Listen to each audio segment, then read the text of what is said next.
Bem-vindos novamente ao programa Expressão Universitária. Informamos que esta e outras edições podem ser vistas no canal youtube.com/URI Erechim ou na página aqui da TV Erechim. O assunto de hoje é a conquista do curso de Ciências Biológicas Bacharelado, que recebeu novamente o selo de qualidade nacional do Conselho Federal de Biologia. Para falar sobre isso, estão aqui conosco o coordenador do curso, Vanderlei Dessian, e os ex-coordenadores Albanim Pereira e Luiz Repp. Bem-vindos, professores. A satisfação conversarmos principalmente de uma conquista desta envergadura e logo vocês saberão a importância disso para a universidade, para o curso e para a nossa comunidade. Professor Vanderlei, esta é a terceira vez consecutiva que o curso recebe a distinção, que é realizada a cada 2 anos, ou seja, todas as edições o curso foi premiado. A que se deve isso? Em todas as edições nós somos premiados e no dia da entrega do prêmio foi feita a brincadeira pelo presidente do CFBio em Brasília, que nós podíamos pedir música no Fantástico. Tá? Legal isso, então isso gosto uma música depois, tá? Vamos ver uma música de preferência do público. E o ideal e o bom é da gente expressar isso é que como a gente vem mantendo a qualidade. Então, se nós pegarmos, por exemplo, a questão que envolve desde a questão da preparação do nosso corpo docente, que é um investimento de longo prazo e professores que têm, todos eles, a sua capacitação no exercício de profissão, mas também a questão de estrutura de universidade, o aproveitamento que a gente tem do curso em termos de utilização de laboratórios, se nós pegarmos os diversos laboratórios que acabam fazendo parte do curso como um todo. E o bom dessa premiação é que mostra que a gente está mantendo a qualidade no tempo. E isso faz com que a gente tenha tanto em termos de Rio Grande do Sul, como em termos de região, uma importância muito grande quanto à questão da biologia e da inserção da biologia na sociedade como um todo. E aí uma questão bem interessante nós somos praticamente, dentre todos os agraciados, um dos únicos cursos de ciências biológicas interiorizado, ou seja, que é de interior de estado. Isso foi salientado também no dia da entrega, que a grande curiosidade é onde ficava Erechim. Então aí a gente tinha que fazer, inclusive, a localização do Erechim no momento da entrega do prêmio. Eu queria só salientar, antes de passar a palavra para o Luiz e para a Albanim, de que com essa conquista, coloca o curso entre os 10 melhores do país e único do Rio Grande do Sul. Desta vez agraciado com o selo CFBio de qualidade 2019 do Conselho Federal de Biologia. Esse é um trabalho, então, a professora pode falar também, porque recebeu 2 prêmios, o professor Vanderlei agora teve que ir a Brasília receber, e a senhora recebeu por 2 oportunidades. Mas é um trabalho que vem de longa data, com outros coordenadores, o professor Luiz é um deles. Sim. Bom, acho que na verdade uma coisa que é importante a gente explicar para o público é um pouquinho o que é esse Conselho Federal de Biologia, né? Na verdade, todas as profissões têm seus órgãos de classe regulamentadores, que são aqueles que vão definir a profissão, vão reger a profissão no momento que o aluno deixa de ser estudante e passa a ser um profissional. Então, o Conselho Federal de Biologia, para nós, equivale à OAB para o pessoal do direito, né? Então, esse é o conselho maior do país que regimenta como é que a gente vai trabalhar. Então, esse prêmio ele não mostra só a qualidade da universidade e da nossa formação, mas ele é uma distinção em relação aos critérios de inserção no mercado de trabalho, porque eles avaliam algumas coisas dos nossos egressos, dos alunos que já saíram do curso. Então, isso é bem bacana da gente falar, porque além de como o Vanderlei já colocou bem, tem a questão da estrutura da universidade, do investimento que a universidade tem em estrutura e corpo docente para o curso, tem a questão de que a gente está avaliando já o aluno após ele ter sido formado também. Isso também é um critério que é avaliado, né? E sim, é um trabalho de longo prazo. Eu, na verdade, dos 3 aqui, sou a que entrou há menos tempo no grupo da biologia, sim.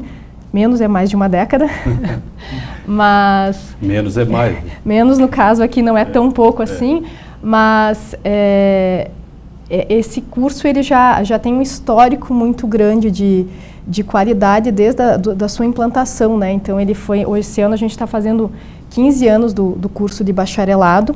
Ele caminhou sempre junto com o curso de Ciências Biológicas licenciatura, né? E esses dois cursos, eles são muito importantes para a região. Eu conheci a história quando eu entrei aqui em torno de uns 10 anos atrás, mas logo a gente se vincula muito, porque para a região o curso de licenciatura foi super importante do ponto de vista de formação, de inserção de professores nas diversas cidades aqui do Alto Uruguai, e o bacharelado ele deu uma qualidade na questão de trabalhos na área ambiental mesmo, de prover prefeituras com a questão de ter assessoramento para suas demandas ambientais que não existia antes, né? Então hoje basicamente a gente tem todos os nossos egressos espalhados em espaços tanto da educação quanto na prestação de serviços, na iniciativa pública, na iniciativa privada, em empresas da região, mostrando que existe um setor que acolhe os profissionais da área ambiental, né? Isso é bem bacana para a gente, porque a gente fala para os alunos, o nosso maior orgulho é quando o aluno vem lá e conta para a gente, olha, estou trabalhando em tal lugar, estou abrindo uma empresa, estou fazendo uma nova atividade. Isso é o que a gente quer dos nossos alunos, né? O professor Luiz tem uma história interessante, porque ele vem da graduação, foi dos poucos que resolveu ficar para contar como é que é o curso de Ciências Biológicas e a sua importância dentro do cenário. Então, pode contar um pouquinho para a gente, um pouquinho da sua história e também do que significa a conquista desses desses 3 troféus, na verdade, nas 3 edições. Olha, isso é muito interessante. Esses dias eu comentava com os alunos na sala de aula, eles me perguntavam onde é que eu tinha estudado e tal, e eu entrei na universidade no curso de Biologia Licenciatura em 95, e o curso de Biologia foi criado na condição de Ciências Biológicas na URGS, se não me falha a memória, em 92, 93. Então eu sou da 3ª turma do curso. E todo esse tempo aí vivenciando o próprio crescimento da instituição, né? Mas principalmente você observando toda essa caminhada do curso, a criação do curso de bacharelado há 15 anos atrás, né? Como uma demanda muito forte de mercado. Se a gente for pensar em termos de formação de recursos humanos na área ambiental, a URI sempre se destacou. Nós tínhamos universidades aqui relativamente próximas, mas essa fatia do Estado, ela era muito desamparada tendo em vista profissionais, né, capacitados para atuar nessa área de meio ambiente. Albanin falava sobre o alto índice de inserção dos nossos alunos, e tem um outro ponto muito importante hoje. Se a gente for, Vanderlei sabe melhor, né, são 29, 30 municípios do Alto Uruguai, né, em torno disso, eu tenho certeza que na grande maioria nós vamos ter egressos inseridos dentro das prefeituras, dentro da gestão pública, trabalhando diretamente em secretarias de meio ambiente, em secretarias de educação, secretarias de saúde, secretaria de agricultura, né? Os municípios pequenos às vezes não têm essas distinções de secretarias, são mais agrupadas, mas é muito fácil de encontrar egressos no nosso curso inseridos dentro dessa questão pública, né, de gestão. Isso é importante, porque a gente se queixa muito sobre a gestão dos nossos municípios, estado e tudo mais, mas a gente precisa ter pessoal capacitado. E o curso de Biologia da URI vem colaborando significativamente com isso, né? Formando os alunos, e a gente tem tido um sucesso tremendo. Eu compartilho também do que a Albanin disse sobre a nossa alegria quando a gente recebe o feedback deles dizendo: professor, arrumei emprego. O ano passado eu tive um estudante que era bolsista de iniciação científica. Ele pediu para interromper a bolsa de iniciação científica porque já tinha conseguido uma inserção no mercado de trabalho, né? Então a gente sente por perder um componente de uma equipe de trabalho, mas fica feliz porque a iniciação científica é uma parte da formação. E você já ter o aluno inserido, isso é muito gratificante, né? Vocês, como professores e biólogos, vocês nasceram para ter uma missão. Quem faz biologia realmente tem essa missão, porque afinal de contas é difícil encontrar alguém que não defenda o meio ambiente, que lute pelo meio ambiente, embora as notícias mundo afora não sejam tão boas assim, né? Tem uma situação bem interessante que o ano passado a gente teve uma semana acadêmica e ela é voltada para os nossos alunos e para a sociedade, e a gente trabalhou muito em cima dessa questão de que o que é ser realmente biólogo, tanto o biólogo que vai atuar na área do ensino, quanto o biólogo vai atuar na área mais focada no meio ambiente ou na prestação de serviços ou outras situações. E uma coisa que a gente tem tentado desmistificar bastante e é justamente separar essa questão toda, que o biólogo, ele tem uma inserção na área ambiental, ele tem um cuidado muito grande com o meio ambiente, e aí a gente coloca que também não é proibido o biólogo querer ganhar dinheiro. Porque se a gente está consertando algo que está estragado, a gente tem que ganhar dinheiro para isso. Então, eu coloco isso por quê? Porque muitas vezes parece que é meio proibido a gente cobrar para trabalhar com o meio ambiente. E isso por que eu estou fazendo essa fala? Porque isso culmina na quantidade ou na inserção do mercado de trabalho que os nossos alunos têm. E quando a gente quer ver o nosso aluno formado, a gente quer ver ele realizado. E o ato de ele estar realizado significa que, por exemplo, ano passado nós tivemos em torno de 75% dos alunos formados que permaneceram nas empresas que foram buscar o seu espaço de trabalho. Citamos algumas, inclusive, aqui na região, a UFAR, nós temos a empresa Santa Catarina que vem ofertando muitas vagas, aqui em Erechim mesmo, do nosso ex-professor que tem empresa, que também tem angariado muitos nossos alunos, mas várias empresas. E isso mostra a situação seguinte, que a gente precisa entender que o nosso aluno, quando ele quer se formar, ou quando ele vai se formar, ou ele está próximo de se tornar um egresso, ele quer ter a sua qualidade de vida também. E isso significa uma boa prestação de serviço. Muitos dos nossos egressos, eles têm sido absorvidos nas prefeituras e muitos têm buscado o serviço autônomo. Ou seja, ele tem aberto empresa, ou muitas vezes ele presta serviço para outras empresas, na forma autônoma. E a gente vê que o mercado de trabalho hoje em dia não é mais aquele mercado que tu vai ter um contrato com 8 horas trabalhadas e tudo. Então, muitas vezes tem um viés e dentro da área da biologia isso se torna até um pouco mais fácil, porque ele vai entregar laudos. Quer dizer, muitas vezes ele é contratado para fazer aquele serviço em si, ele entregou o serviço, ele vai ganhar, ele segue sua vida, consegue fazer para outra empresa, então tem várias situações que ele pode estar inserido nesse contexto todo. Nós estamos falando ultimamente bastante em tecnologia, o biólogo utiliza também a parte tecnológica para realizar o seu trabalho. Que tipo de tecnologia empregada assim? Aparentemente a gente não imagina aquela ferramenta, a tecnologia... A gente vê o biólogo indo a campo com a prancheta e tirando foto. Pois é. Né? Que mais? Então, na verdade, nós temos aqui, o professor Luiz pode dizer isso, com água. Albanin pode dizer isso, eu posso dizer isso, os demais professores viessem dizer isso aqui. Hoje em dia, nós estamos praticamente impossível de separar a tecnologia da área da biologia. Pegamos a área do Luiz, biomonitoramento, tá? Pegamos a área da Albanin, pegamos do Vanderlei. O professor Luiz tem equipamentos que ele está indo a campo, que ele monitora padrões, que ele coloca o equipamento, leva junto, é uma maletinha quase do James Bond, e qual é o custo dessa maleta? Hoje, acho que se nós fôssemos comprar hoje, 30, 40 mil reais por baixo, que te dá os parâmetros. A Albanin trabalha com toxicologia e outras ferramentas. Equipamento de Laboratório. Laboratório super equipado, assim, para fazer análises com amostras que vêm do campo. Imagens de satélite e a própria questão do uso de GPS, um GPS um pouco mais, com um pouco mais de precisão, a gente vai para casa dos 50 mil reais.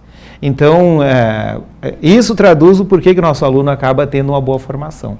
É importante salientar isso, porque dá a impressão aí para nós leigos de que É só uma Nós prancheta. não abandonamos a prancheta e a foto também. Tá? Isso também. Assim como eu não abandono a caneta até hoje, né? Eu posso intervir um pouquinho? Claro. Eu acho que nessa questão que o Vanderlei estava falando em relação a a coisa do desmistificar a profissão de quem faz biologia, assim.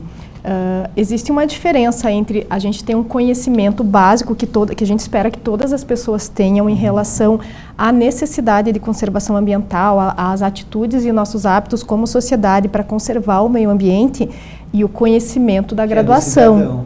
O conhecimento normal da população, ele é extremamente importante, porque senão a gente vai destruir o meio ambiente nas previsões piores que a gente tem no estudo da academia, né?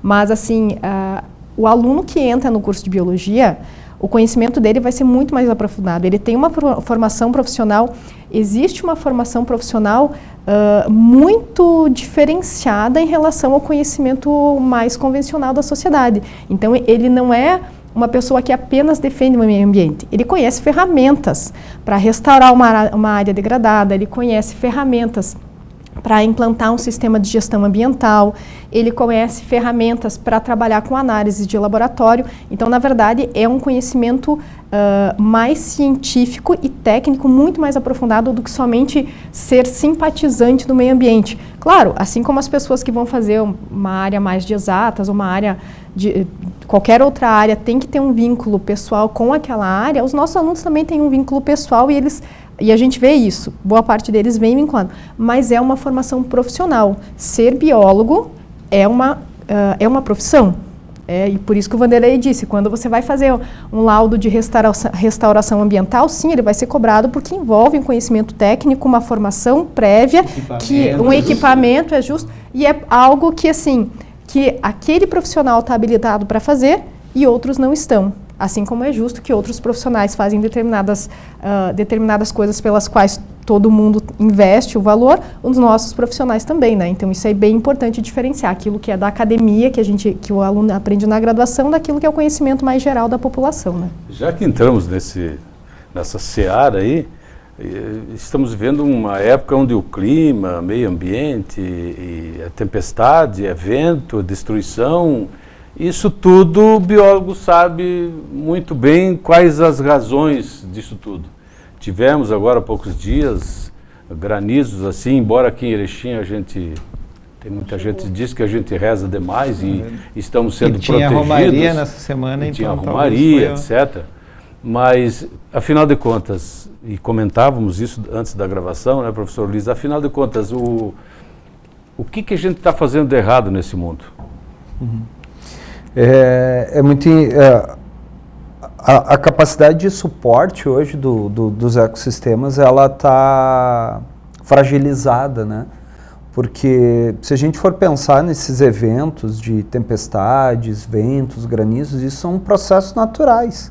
Isso vai ocorrer em determinados períodos, em determinadas regiões. Algumas talvez sejam mais propensas a isso, outras nem tanto.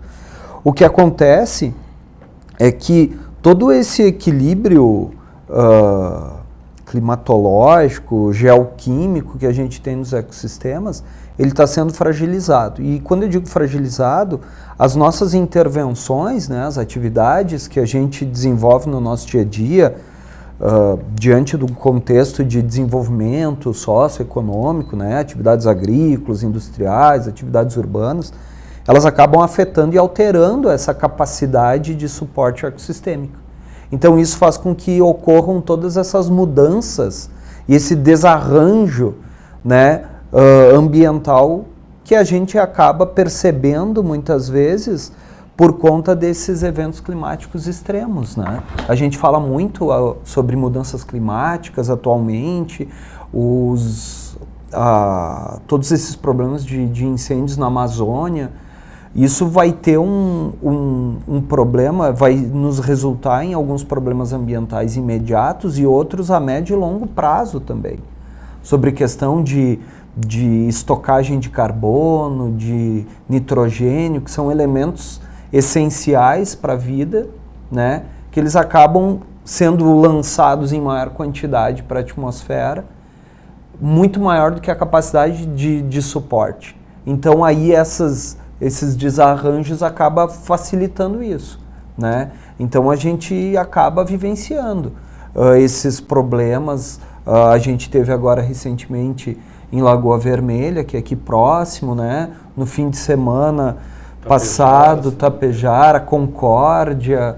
Então, são vários locais diante de um contexto global, né? Eu sempre digo que as nossas ações pontuais, elas refletem globalmente. Talvez as coisas que a gente desenvolva, talvez ambientalmente incorretas na nossa região, elas não vão refletir diretamente aqui, podem estar refletindo em outros contextos. E o contrário é verdadeiro, né? Assim como o desequilíbrio da temperatura, nós temos variações de um dia para o outro de 32 para 17, assim. E tivemos uma onda de calor agora, foi a semana, teve 4, 5 dias, que foi, para o período, extremamente prejudicial. Se nós pegarmos esse prejuízo em termos de ecossistema e também, principalmente, eu acho que a gente tem que pensar quais são os impactos que esses eventos extremos acabam tendo na agricultura. E a nossa região é uma região que ela é eminentemente agrícola ainda. Então, um evento de granizo, um evento de vendaval, ele sempre vai danificar ou as estruturas, residências, galpões, casa e demais, ou ele vai danificar as plantas, ou então a gente tem um impacto. E esse impacto que a gente acaba tendo, ele acaba interferindo até na questão de qualidade de vida. Se nós pegarmos, por exemplo, um agricultor que ele tem uma estrutura danificada, ele vai ter que ter todo o tempo de retrabalho e mesmo financeiro para poder resolver esses problemas. E aí o Luiz colocou uma questão bem interessante, esses eventos extremos, a região de Erechim, nós tivemos casos aqui no entorno, mas eles são, por questões de circulação dos ventos, é um pouco menos intenso que outras regiões. Se nós pegarmos a região de Santa Maria, Ijuí, que é uma faixa ali que a gente chama de Contraforte da Serra, que são eventos um pouco mais contundentes e mais amplos. Nós aqui eles são mais localizados. Uhum. Então tem a situação. E realmente, se nós pensarmos os efeitos que esse tipo de evento traz, ele traz não só a questão emocional, mas também a questão econômica, né? E a questão de biodiversidade que nós pensamos. Uma das coisas que a gente vem estudando nos últimos anos é o que as alterações, né, as nossas atividades desorganizadas causam, resultam em perdas de serviços ecossistêmicos. O que são esses serviços ecossistêmicos? São os serviços que a natureza nos presta, né? Provisão, regulação, aspectos culturais, e tudo isso está envolvido na questão socioeconômica, né, cultural das pessoas. Aí quando o Vanderlei fala sobre a importância da agricultura no contexto econômico para a região, isso é verdadeiro. E a nossa economia, o nosso desenvolvimento regional gira em torno disso. Então a grande pergunta que motiva os nossos trabalhos, as nossas conversas com os alunos dentro dessa ideia mais geral sobre conservação ambiental, qualidade de vida, é como a gente pode conciliar uma mínima, né, conservação ambiental com a manutenção do desenvolvimento econômico, que no nosso caso em particular é a agricultura. Então isso é um contexto onde uma formação profissional adequada é extremamente importante. Então, a gente falava antes sobre tecnologias. A gente usa tecnologias para tentar desenvolver mecanismos onde a gente possa trabalhar de uma forma balanceada entre ter uma alta produção agrícola e uma manutenção dos serviços ecossistêmicos, que são fundamentais, né? Eu gosto de dar sempre o exemplo da abelha, né? A abelha, ela tem um serviço fundamental para a humanidade. E eu li esses tempos aí uma frase do Einstein que se terminar as abelhas no planeta, a gente não sobrevive 4 anos, né? Porque ela tem vários papéis importantes. Então as coisas estão muito interligadas e a gente não pode esquecer desse ponto, né? Eu queria, antes de encerrar, temos ainda um minutinho, que se falasse rapidamente a respeito do vestibular, que o curso também está oferecendo vagas, e também do edital de mestrado, professor Luiz, por favor. Uhum. Então, de forma bem breve, a gente tem um total de 30 vagas ofertadas esse ano para a edição de vestibular de verão 2020. E a página de acesso é via página da URI, tem todos os requisitos lá para inscrição como um todo. E nós temos ali, então, esse ano teve uma certa flexibilidade, inclusive na forma de acesso e de pagamento das mensalidades e tudo que vai ser e está sendo muito bem notificada e noticiada para tal. Então, eu acho que vale a pena olhar. É uma profissão que vale a pena investir e, de certa forma, a gente precisa que essas pessoas elas estejam fazendo o curso e se inserindo na região pela importância que esse viés ambiental tem em termos não só de região, mas de país. A pesquisa, né, professor Luiz, central, é o grande foco do mestrado em ecologia. Então, por favor, tem um edital sendo lançado. Nós estamos com o edital de seleção para a turma 2020 aberto, né? As inscrições vão até 25 de novembro e a prova ocorre na primeira semana de dezembro. O mestrado oferece um complemento de qualificação, não só para biólogos, né, para egressos do curso de biologia, mas também para áreas afins. E o nosso mestrado tem como linha central de pesquisa trabalhos na área de gestão e conservação ambiental, envolvendo trabalhos de levantamento de biodiversidade, tecnologias ambientais, isso que nós conversávamos agora, né, sobre técnicas e estratégias de conservação e de gestão do meio ambiente, focado basicamente para a região, mas também com viés mais nacional e global também. Tá aí, tínhamos muitos assuntos ainda para abordar, mas voltaremos. A gente dá um espaço e volta de novo a conversar sobre isso mais adiante. Agradeço, professor Vanderlei, professor Luiz, professor Albani. E, mais uma vez, grato pela sua atenção em casa, que todas as semanas nos prestigiam aqui no Expressão Universitária. Até a semana que vem.